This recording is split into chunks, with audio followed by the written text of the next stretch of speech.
Yeah, so some of those brochure shots, you're not likely to get it in if you contact them a month before Christmas. A key thing to consider in terms of where you're going to install that stove, it's a really bad idea.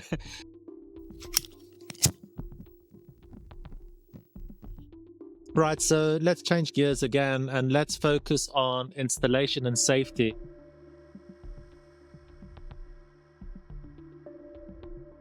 So what's the process like for installing a log burner, and how long does that typically take? The actual installation itself to install a log burner shouldn't take all that long. It depends on the complexity of the job. You might go anywhere from 1 to 5 days, say. Again, depends how complex the job is. However, contacting the installer early on is really vital. Understanding that they're really busy in the winter and that you're not likely to get it in if you contact them a month before Christmas and want it in before Christmas. That's unlikely to happen. My top tip is to contact an installer in the summer when they're least busy, and they'll be really positive about installing your stove for you. However, me included, we're all human, so the cold weather really does make us concentrate on the fact we need heating. So that is the reality, is when everyone's busy. So just get in there as early as possible. Some suppliers will help you. For example, we help people with the installation design, the chimney design, the technical aspects, and then liaise with an installer so that they'll do a site visit and make any corrections to our remote design. And other people do something similar too, not just us. So that's worth bearing in mind. The installers are usually self-certifying the installation, and usually you don't need planning permission. But it is worth checking, especially if you're in a conservation area or you live in a listed building, then you may actually need it. Self-certifying means that the installer is signed up and certified themselves with a certification body, which typically will be a body called HETAS for stove installations, and then they submit notification of that installation on your behalf. So you don't actually have to do anything, but you should end up with a certificate of installation at the end. So what are the key things to consider when choosing where to install the log burner in your home? A key thing to consider in terms of where you're going to install that stove is, well, stoves make a room really nice and cozy. So think about how you're using the room. What room are you all going to gravitate to as a household? You probably don't want to put the stove in a far away room right at the end of a corridor that no one uses. You probably want it at the heart of the home, so it's likely going to be in a living room or a snug or perhaps a kitchen. Stoves tend to encourage social activity. You'll tend to sit in front of the thing and play cards, read a book, or watch telly, or that's what we find anyway. So amplify whatever social structures are in your home already. Probably put it in your living room as the usual choice. Chimney is the next choice. So if you've got an existing chimney, it's probably going to be cheaper to put the stove below that and then put a liner up that chimney rather than building a whole new chimney system. So have you got an existing chimney? Then if you do have to build a new chimney, then where you site the stove obviously is important, because the chimney is going to go ideally straight up and out through your roof. That's the most simple and cheapest way to do it. But if that's going to go straight to your bedroom, the bedroom upstairs, it's not ideal, is it? So that has a factor as to where you put the stove. If you want to spread heat out to the rest of the house, again, then bear that in mind.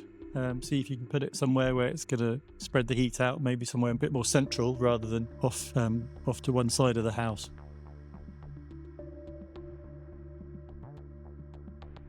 Are there any fireproofing measures that homeowners should take before installing a log burner? So when installing a stove, I like to tell people to imagine that stove in the chimney is glowing red hot, and now cope with it.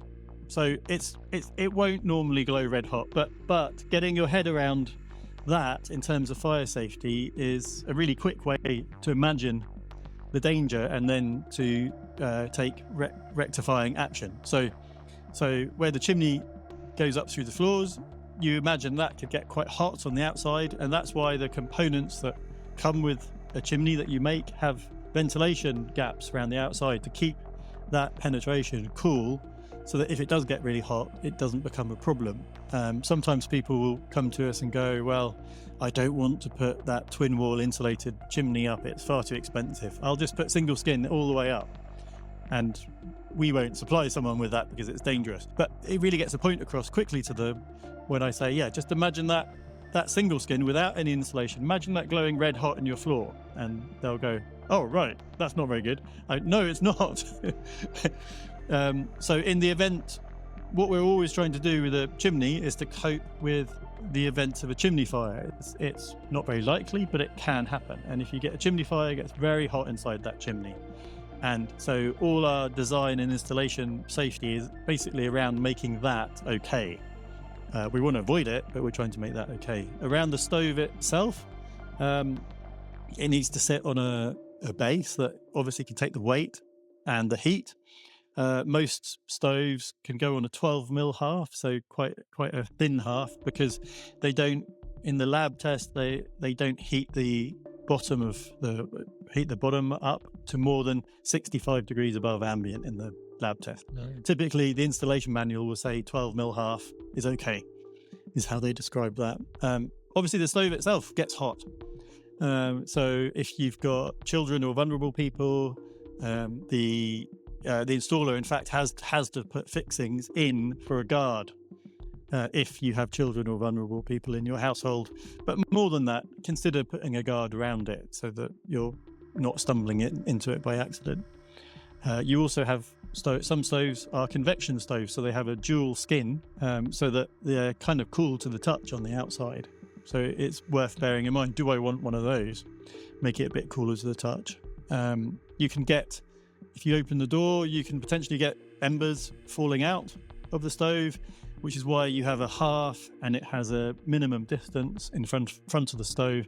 So if a little glowing ember does come out, it can bounce a little bit on that hearth and kind of be okay. We give supplementary guidance if you've got a stove. Sometimes you have an inset stove that's built into a wall, and some people have those quite high up. But I've got someone putting one in with a whole seated area all around it. It's going to look lovely, but it's 500mm up from the floor. So if an ember falls out of there, it's going to hop a bit further. So then we increase our recommendation for the non-combustible zone around that stove.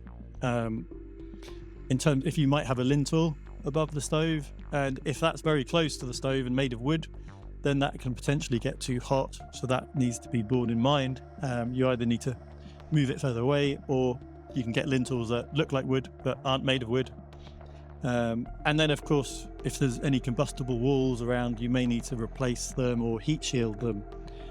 But again, your installer can help advise about all these sorts of things. And the installer won't be happy or won't put up with putting a stove in a dangerous situation. So they'll be going through all this sort of thing with you.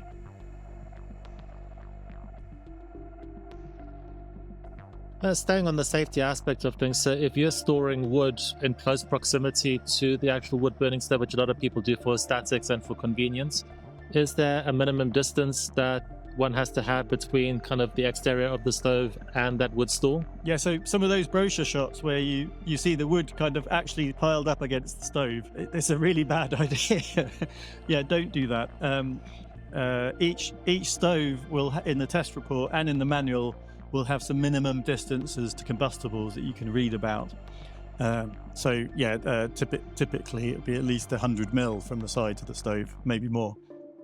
Definitely read up about those distances and have something like a non-combustible wall in between the stove and where you keep the logs, because you don't want them accidentally falling against the stove. You don't want anything happening with this hot object by accident when you're not really paying attention to it. So try and avoid that at all costs. A lot of heat comes out through the glass of a stove, so the distance to the front of it, the non-combustible distance to the front, has to be bigger. So bear that in mind. You don't want to put a clothes rack right in front of a stove, say, that far away with wet clothes on, and then leave it, and then they all dry and get really hot, for example.